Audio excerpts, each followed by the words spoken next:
ये वहाँ पे व्याख्यान कराए अप्रैल 2012 में। वो तिथि भी शायद मुझे याद है 12 अप्रैल 2012 संभवतः 2-3 दिन का वहाँ पे व्याख्यान था। तो व्याख्यान को सुनने के लिए हम वहाँ गए, समय निकाला कि नहीं सुनना चाहिए। वहाँ पे गए तो कुछ इंजीनियरिंग कॉलेज के छात्र भी वहाँ पे आए थे इनका व्याख्यान गुरु जी का सुनने के लिए। तो उसमें से कुछ छात्र बाइक से आ रहे थे तो एक्सीडेंट हो गया, रास्ते में गिर गए तो उनको चोट लग गई काफ़ी हाथों में। तो मदन सिंह कुशवाहा जी ने कहा कि क्या घबराने की बात है, डॉक्टर तो अपने पास हैं। तो हमारे मन में थोड़ा सा हास्य हुआ कि अरे गौमूत्र से कैसे सही होगा ये सब, हमें गौमूत्र से कैसे सही होगा, इतना गंभीर चोट है, ये सब तो नहीं हो सकता।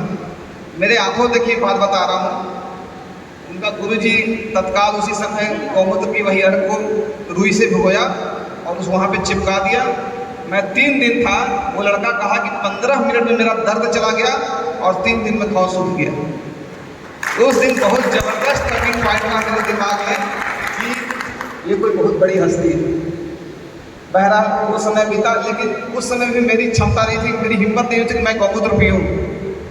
तो मदन सिंह कुशवाहा जी ने मुझे उसका छाछ का अर्घ पिलाया। छाछ का अर्घ वो जो कि गौमूत्र के यंत्र में बना था, इसलिए उसमें गौमूत्र की महक थी, लेकिन वो गौमूत्र था नहीं।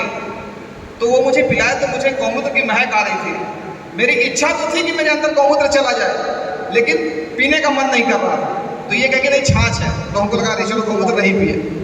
बहरहाल आए, मेरा जीवन चलता रहा, साधारण मंजन लेके आए, कुछ अर्घ भी लेके आए, लेकिन हिम्मत नहीं होती थी कि मैं पीऊँ उसको। तो गुरु जी का फिर हमने यहाँ पे व्याख्यान कराया वही अक्टूबर 2012 में। जब गुरु जी यहाँ पे आए तो फिर धीरे धीरे गौमूत्र के प्रति जब उसके बारे में जानकारी होने लगी और काफ़ी किताबें पढ़ने लगे, गुरु जी से के संपर्क में रहने लगे, तो गौमूत्र के प्रति आस्था प्रबल होती गई और फिर हमने गौमूत्र पीना शुरू कर दिया। और उसका अनुभव ये रहा 10 सालों में, बहुत सी चीज़ें रही, बहुत से अनुभव हैं।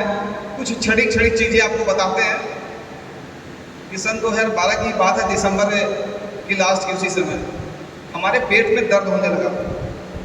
और जब भी बाइक चलाएं कुछ इधर दर्द हो, तनाव रहे हमेशा मन में, खाना खाने का मन ना करे, फ्रेश ठीक से ना हो। तो यहाँ पे हम एलोपैथ चिकित्सकों को दिखाए तो बहुत फ़ायदा नहीं हुआ।